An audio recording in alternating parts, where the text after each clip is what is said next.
जय श्री राम मित्रों। मैं आपका ज्योतिष मित्र राकेश पांडे आज आप लोग के समक्ष पुनः धन भाव से संबंधित बहुत अच्छे 3 ज्योतिषी सूत्र साझा करना चाहूँगा, जो कि बृहत्पराशर होरा शास्त्र से धन भाव फलाध्याय से लिए गए हैं। तो साथियों, जब भी हमारे सामने किसी भी जातक की पत्रिका आती है और उसका प्रश्न धन भाव को लेकर यदि है, तो हम जैसा कि जानते हैं कि दूसरा भाव धन के लिए होता है और 11वां भाव लाभ के लिए होता है। तो इन दोनों भावों का हमें विशेष रूप से अध्ययन करने की आवश्यकता पड़ती है। तो हम जैसा कि जानते हैं कि धन भाव पर यदि शुभ ग्रहों का प्रभाव हो, धन भाव का स्वामी और धन भाव का कारक अच्छी स्थिति पे हो, लाभ भाव का स्वामी अच्छी स्थिति पे हो और धन का कारक गुरु जो है वो अच्छी स्थिति पे हो, तो जातक को अच्छा धन प्राप्त हो सकता है अपनी लाइफ में, यदि वो प्रयास करे। लेकिन यदि धनेश और लाभेश की स्थिति पत्रिका में अच्छी नहीं है, तो फिर जातक को धन प्राप्त करने में कठिनाई आएगी और हो सकता है कि अथक प्रयास के बावजूद भी वह अपने जीवन में बहुत अधिक धन अर्जित ना करे और उसे धन के लिए परेशानियों का सामना करना पड़े। तो साथियों, आज के जो श्लोक हैं वो ये बताना चाहते हैं कि किन स्थितियों में धनेश और लाभेश हों तो जातक को जिंदगी में धन के लिए संघर्ष करना पड़ेगा, या उसको देख के हम समझ सकते हैं कि जातक की धन की स्थिति अच्छी नहीं होगी। तो साथियों, मैं आपके समक्ष इन श्लोकों को 1 बाय 1 पढ़ता हूँ। धनेशो रिपु भावस्थो लाभे सस्त द्वतौ यदि धनायो पापयुक्तो वा दृष्टो निर्धनो एव सः।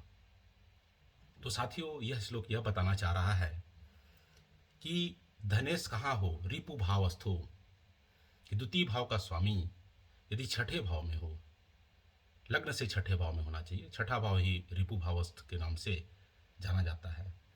तो धनेशो रिपु भावस्थो लाभे सस्त द्वतौ यदि, और लाभेश भी यदि वहीं हो जाए, कहाँ, छठे भाव में, तो यहाँ देखिए कि धनेश और लाभेश दोनों ही छठे भाव में चले गए।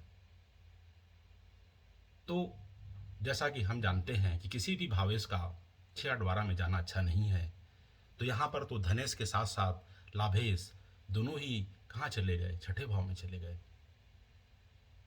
फिर कहता है धनायो पाप युक्तो वा दृष्टो निर्धनम एव सः।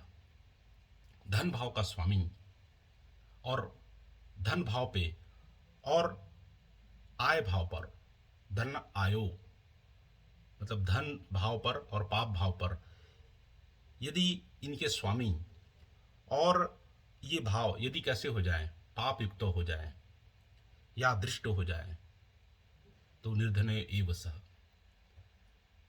तो द्वितीय भाव पर यदि पाप ग्रह बैठा हो, एकादश भाव में पाप ग्रह बैठा हो, या इनको देखे, तो ऐसा जातक कैसा होता है, निर्धन हो जाता है। तो यहाँ पर यदि धनेश और लाभेश छठे भाव में चले गए और धन भाव और एकादश भाव पर पाप ग्रहों का प्रभाव हो जाए, या उनके स्वामियों पर पाप ग्रहों का भी प्रभाव हो जाए छठे भाव में जाने के साथ साथ, तो ऐसा जातक निश्चित रूप से निर्धन होता है।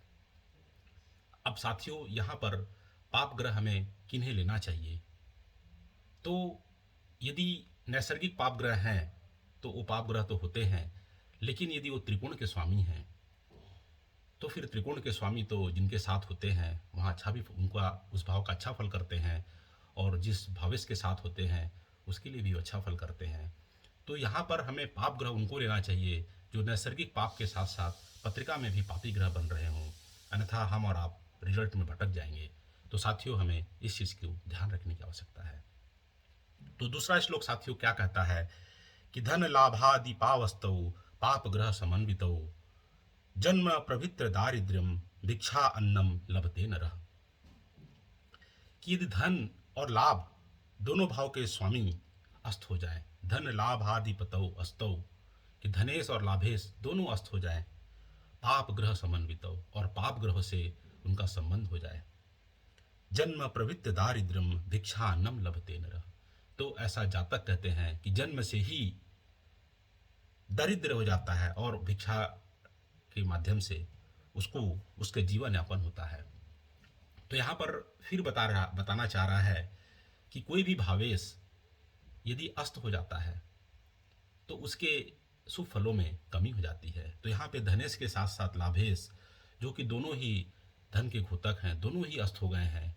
यदि कोई अकेला अस्त हुआ रहता तो उतनी समस्या नहीं थी, लेकिन धनेश के साथ साथ लाभेश भी अस्त हो गया, दोनों के दोनों अस्त हो गए। और कैसे, किसके साथ संबंध बना लिए? पाप ग्रहों से संबंध बना लिए।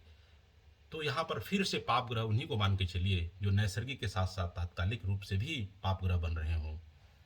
यदि ऐसे पाप ग्रह जैसे शनि मंगल यदि भाग्येश हैं, पंचमेश हैं, और वो यदि संबंध बनाते हों तो फिर हमें ऐसा नहीं मानना चाहिए।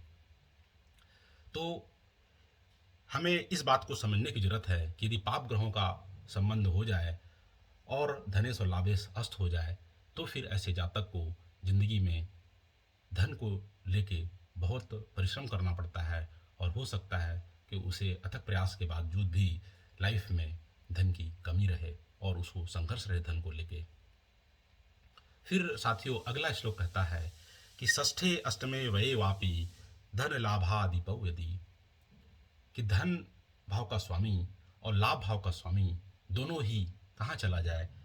षष्ठे अष्टमे वये वापी, 6, 8, 12 में चला जाए। तो साथियों छठा, आठवां, 12वां भाव दुख भाव है, संघर्ष का भाव है। यहाँ जो भी भावेश चला जाता है उसको प्राप्त करने में जातक को निश्चित ही कठिनाइयों का सामना करना पड़ता है।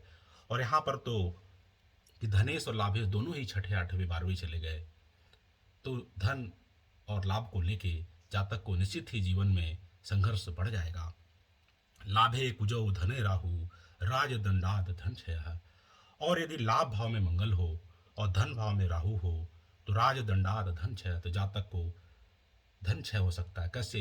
राजदंड के माध्यम से हो सकता है कुछ ऐसा गलत काम कर जाए जिसके कारण उसको सरकार से दंड मिले और उसको धन का नाश हो जाए। लेकिन साथियों हमेशा यह ध्यान रखने की जरूरत है कि वह पाप ग्रह अपने खुद के घर में तो नहीं बैठा है, या वह भाग्येश, पंचमेश, त्रिकोण का स्वामी होके तो नहीं बैठा है। यदि वह ऐसी स्थिति में होके बैठेगा किसी भी भाव में तो उस भाव का नुकसान नहीं करेगा बल्कि अच्छा फल करेगा। हाँ, यदि वहाँ जाके वह शत्रु क्षेत्री बैठा है तो कुछ न कुछ नुकसान, मतलब उतना अच्छा तो रिजल्ट नहीं दे पाएगा जैसा उसको देना चाहिए। फिर भी नुकसान की उम्मीद हमें उससे नहीं करनी चाहिए। तो साथियों आपको अच्छा लगा हो तो लाइक, शेयर, सब्सक्राइब करिएगा। जय श्री राम। मिलते हैं अगले श्लोक में धन भाव पर ही 1, 2 और श्लोकों के साथ। थैंक यू, धन्यवाद मित्रों।